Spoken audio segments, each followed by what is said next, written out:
بسم اللہ الرحمن الرحیم۔ السلام علیکم ورحمۃ اللہ وبرکاتہ۔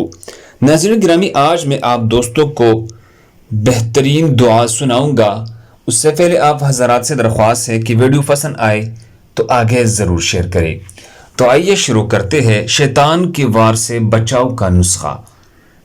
سورۃ الناس کی آیت من شر الوسواس الخناس، اس کی تفسیر میں رئیس المفسرین حضرت عبداللہ ابن عباس رضی اللہ تعالی عنہما ارشاد فرماتے ہیں، شیطان انسان کی دل سے چپکا رہتا ہے۔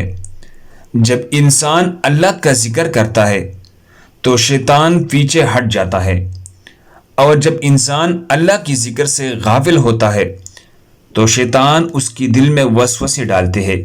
تو ناظرین گرامی، اس سے معلوم ہوا کہ انسان شیطان کی وسوسوں سے بچنے کے لیے بہترین نسخہ اللہ کی ذکر ہے۔ جو بندہ اللہ کی ذکر کرتے ہیں شیطان اس کے پیچھے ہٹ جاتا ہے۔ جو انسان اللہ کی ذکر سے غافل ہوتا ہے شیطان اس کے دل میں رفتہ رفتہ زیادہ سے زیادہ وسوسے ڈالتے ہیں۔ اللہ ہم سب کو اس پر عمل کرنے کی توفیق عطا فرمائے۔ جزاکم اللہ۔